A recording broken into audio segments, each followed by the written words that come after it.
Ah, tout à l'heure. regarde.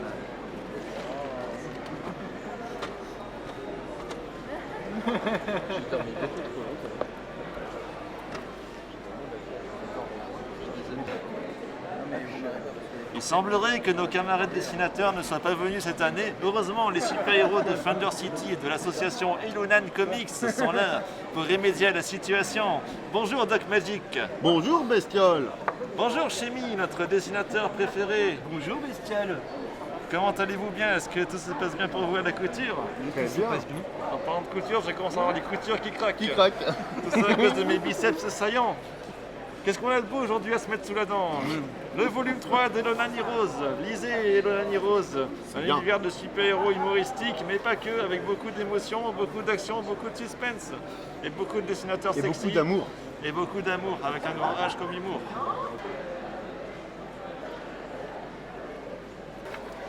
Moi je dessine avec des gants. Je suis gaucher pour la caméra.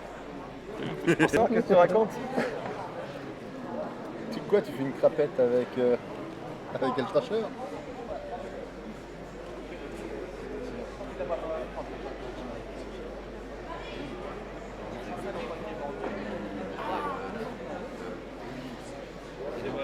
Enfin, voilà. Donc, comme j'en rencontre assez souvent dans des salons qui sont déjà bien reconnus, etc.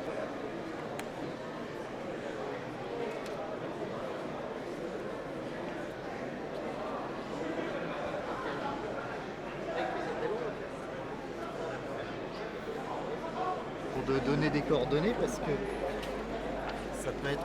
On va faire genre blabla, extraordinaire.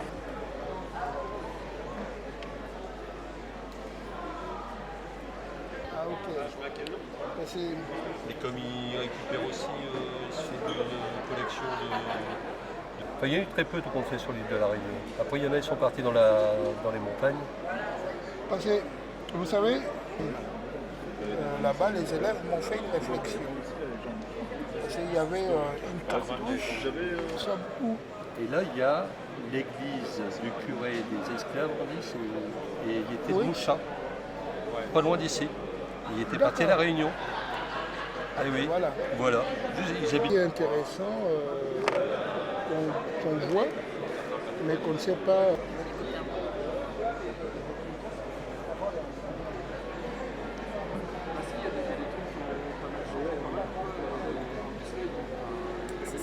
Donc après, il doit y avoir des spécialistes qui s'amusent à traquer les petites incohérences. Dans ce genre C'est de truc, inadmissible, comment ça c'est se clair. fait C'est un truc historique, donc il faut quand même que.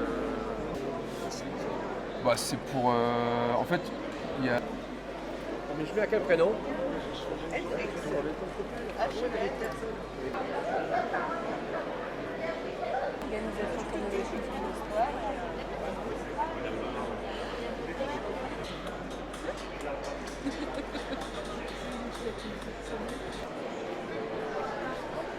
Ce livre est mon premier livre qui est sorti en 92.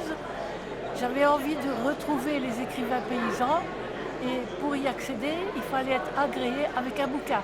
Donc j'ai écrit mon bouquin et à la suite de cet écrit, j'ai en même temps intégré 128 poèmes. Et ces poèmes ont servi les concours littéraires que j'ai participé à tous les endroits où je pouvais me disposer. Et après, le vaccin étant acquis, je suis à mon 12e bouquin. Et ce 12e bouquin est en écriture sur un cahier, avec mon écriture. Je vais le mettre sur ordinateur et après je le transfère aux éditions Saint-Martin qui vont me le sortir en livre.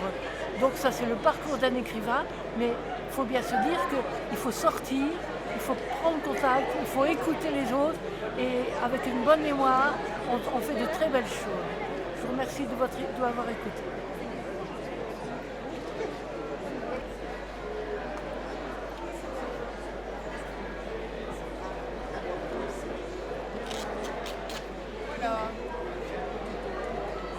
Côté scénario, il se Il a une défend bonne bien. caméra, j'aimerais bien en avoir une comme ça.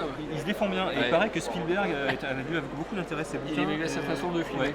Voilà, de filmer aussi. Ouais. Ouais, je sais. D'ailleurs, je crois qu'il voulait. Mais il a refusé parce que c'est un intègre, Monsieur Julien, il ne veut pas appartenir à Hollywood. Ouais. Il est resté autonome, comme nous.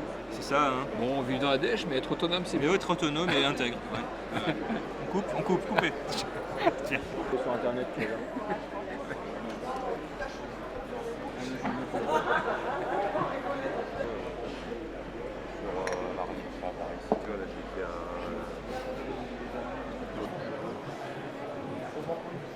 Bonjour, bienvenue au Salon de la Couture. C'est la première fois que ça m'arrive, c'est quand même. Oui. C'est une dédicace. Oui, bien sûr. À l'envers.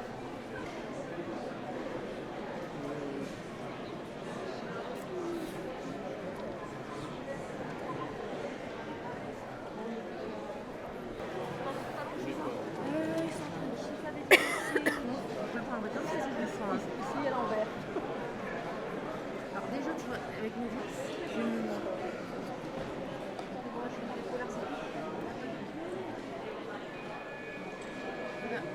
C'est énorme. Ça fait 10 ans. La retraite de papa,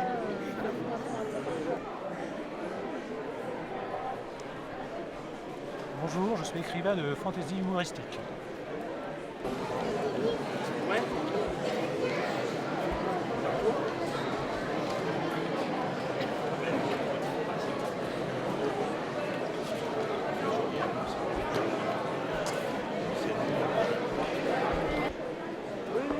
Donc c'est l'histoire d'un petit garçon qui a un accident de voiture et suite à cet accident il se retrouve plongé dans le coma.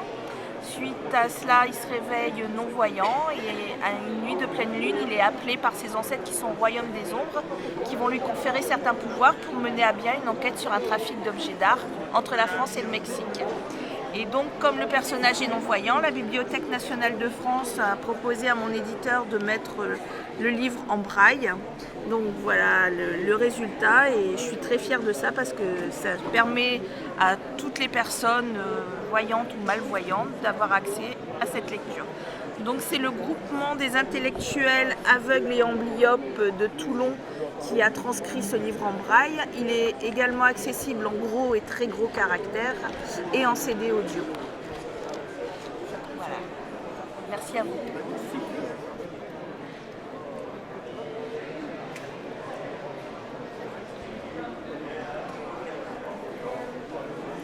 Alors voilà la toute dernière aventure de la petite souris des Dandelés qui se passe à Paris. Une histoire à la James Bond. Elle va être prise à partie par un affreux bonhomme et elle va devoir trouver une astuce incroyable pour se tirer d'affaire. Donc une histoire que j'ai écrite et qui est illustrée, comme toutes les précédentes, par Olivier Bailly. Olivier, c'est un artiste qui crée des décors pour les parcs d'attractions et qui m'accompagne dans cette série depuis le début et qui fait de magnifiques illustrations de la petite souris.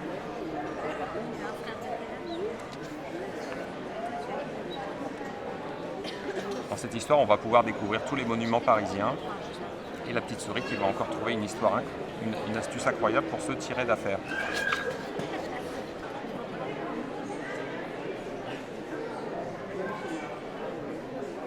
Alors et la petite souris, elle est toujours prête à aller échanger les dents des enfants.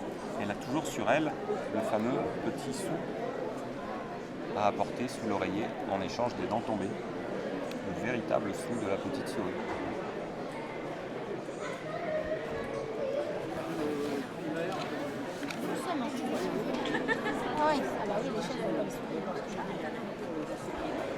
Vous êtes la dernière beaucoup, c'est l'histoire de la résistance de la région pendant la Seconde Guerre mondiale. À partir du témoignage que je recueille de l'histoire. Parce que c'est pas du roman, ce sont vraiment des livres d'histoire de lire. Depuis, il a tout lu et ça prouve que c'est facile à lire. L'histoire un peu des résistances de notre région. Vous avez ici par exemple cette lettre à monsieur. Il a effectivement dit mais là, ce sont nos parents, ils sont morts tous les deux. On n'a jamais reçu. Qu'est-ce qu'on fait? Vraiment rigolo. Et là, il y a une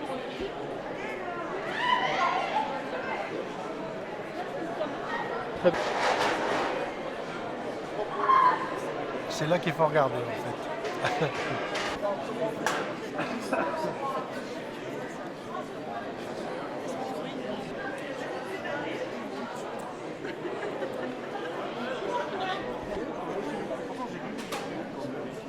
C'est-à-dire que celui-là est sorti en 2013, alors c'est bien.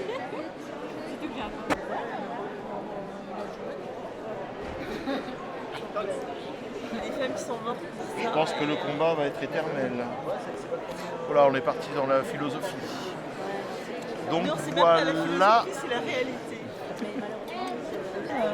En tout cas, il dédicace bien. Il se plaint pas.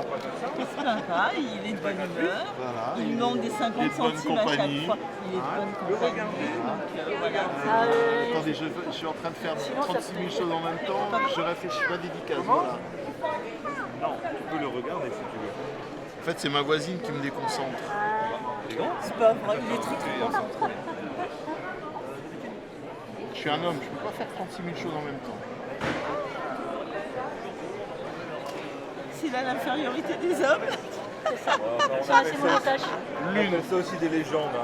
L'une des infériorités. Ils sont très bons. Je suis un petit peu. Un petit peu parce qu'il en faut. Il y a un minimum, sinon on a rien. Voilà. Moi, je défends le droit des femmes. Je pense que vous avez encore beaucoup de boulot.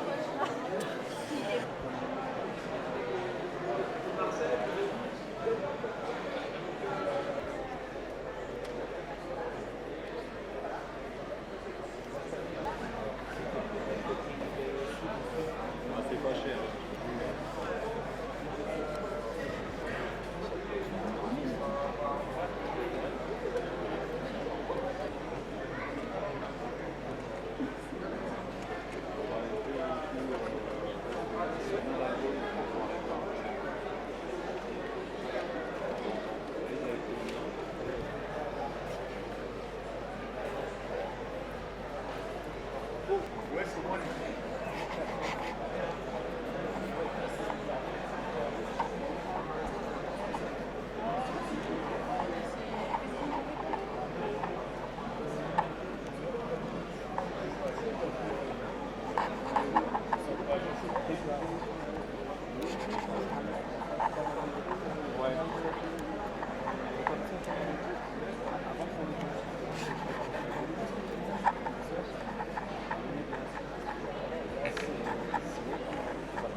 ça va aller vite, très très vite.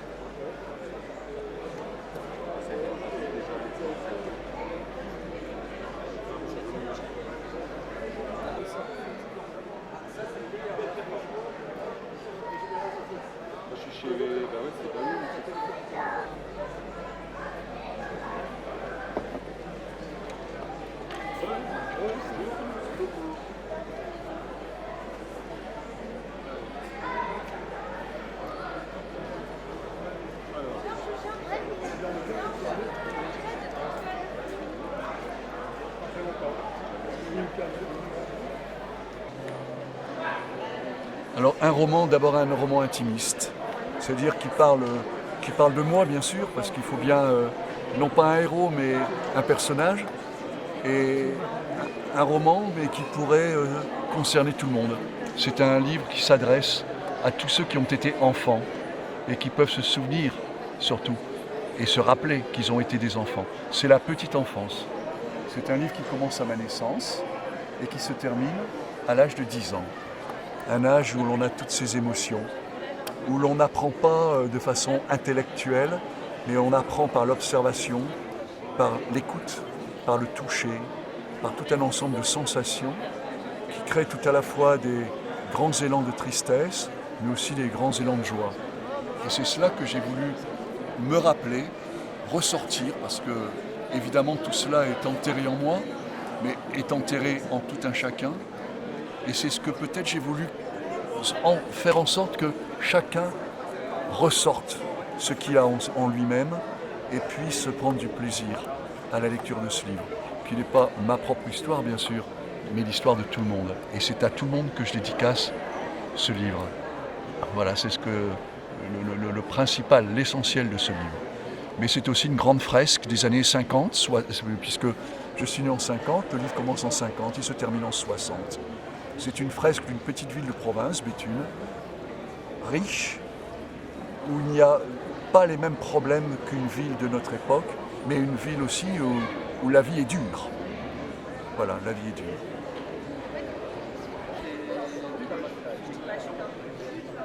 Donc je vous présente Les 5 objets divins, un livre d'heroic fantasy, donc une action qui se passe dans un monde complètement différent du nôtre. Les personnages au départ ne se connaissent pas du tout, à part 2 d'entre eux. Ils vont devoir s'allier pour partir à l'aventure et retrouver les 5 objets divins qui leur permettront de sauver leur terre. Et donc au fil des pages, les personnages ils vont devoir s'entendre, bien que certains d'entre eux ne s'aiment pas du tout. Donc ils vont devoir apprendre l'un sur l'autre et évoluer ensemble. Donc ils vont partir à l'aventure et forcément il va y avoir plusieurs dangers, des majeurs qui vont leur barrer la route pour essayer de leur voler ce qui leur appartient. Donc ça mêle action, humour, magie. Les mystères autour des personnages vont forcément intervenir au fil de l'histoire, donc ce qui va rajouter de la tension entre les personnages. Et forcément au fil des tomes, je pense que l'action est de plus en plus présente et la cohésion, enfin pas la cohésion, mais l'entente entre les personnages va forcément beaucoup plaire, je pense. Et voilà, le tome 3 va bientôt paraître, donc je pense plus vers mars-avril de cette année, et 5 tomes sont prévus. Voilà. Et bien sûr, j'ai écrit d'autres séries donc, à suivre. Voilà.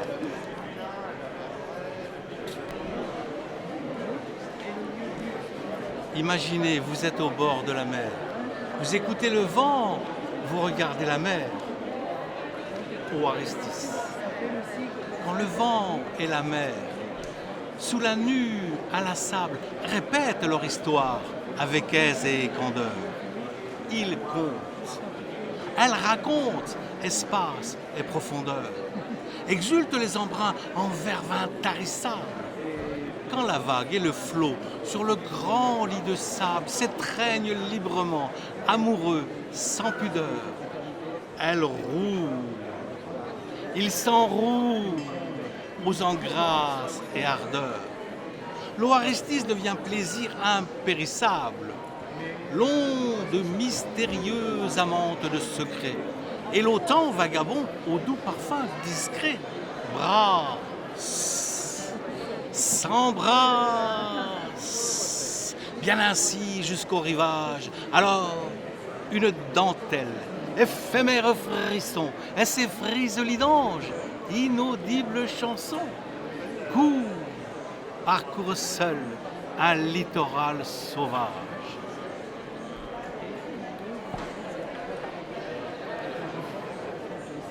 Bien, bonjour, je suis Assia Printemps-Jibirila, je suis auteure conférencière afro-asiatique, je suis éditée depuis 2009 et en général mes thèmes de prédilection sont l'actualité, la guerre, le thème des enfants soldats et les femmes. Alors je suis ici au Salon de la Couture pour présenter mes derniers romans. Celui qui est sorti en novembre 2015 s'appelle Mots et mots de femmes, c'est celui-ci. Il est édité par une maison associative qui s'appelle Les Plumes de Chris. Dans ce roman, vous trouverez des faits qui sont en lien avec l'actualité, qui se sont déroulés entre 2014 et 2015. Entre autres, je reviens sur un fait qui a marqué la population, l'enlèvement des jeunes femmes à Chibok. C'est aussi pour parler de quelque chose qui nous touche tous, c'est l'intégrisme. Vous trouverez aussi d'autres thèmes, comme par exemple l'histoire de cet enfant qui est parti d'Afrique pour arriver en France dans une valise. C'est l'histoire de l'enfant valise. Mais je parle aussi de thèmes qui nous concernent tous, par exemple le viol, qui en général est plutôt quelque chose de plus intime. Mais je parle aussi du viol comme arme de guerre. Et là, on est vraiment sur quelque chose qui touche par exemple la République démocratique du Congo. Conte-moi la vie est sorti en février 2009. En fait, ce sont, comme son nom l'indique, des tranches de vie. La première nouvelle, en fait, est en lien avec quelque chose que j'ai vécu. Donc c'est autobiographique. Tout ça simplement pour montrer que en rien de temps, votre monde peut basculer.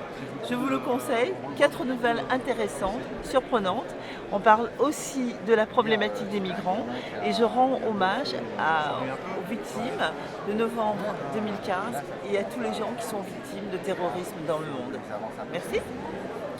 Il n'y a pas moyen, on est bien contents, les gens sont sympathiques, sont intéressés, et puis il y a beaucoup d'échanges, je trouve que les gens parlent beaucoup avec les dessinateurs, avec tout le monde, les auteurs. Les auteurs sont contents aussi. Et tout le monde est sympa parce qu'ils font tous des dessins aux enfants. Mais il n'y a que les gens sympas qui sont invités, il n'y en a pas d'autres. Par exemple, M. Romain Sou, qui est très sympathique. Il a fait beaucoup d'achats, Romain. Oui, Romain c'est un passionné de BD. Voilà. Que des BD. Merci beaucoup. Et avec le vin aussi, il est passionné de vin du Château La Couture. C'est lui qui le fait. Donc, vous voulez quelque chose voilà. Ça c'est au sucre. Alors, et comment va être le Château La Couture cette année? Très bien. Ouais.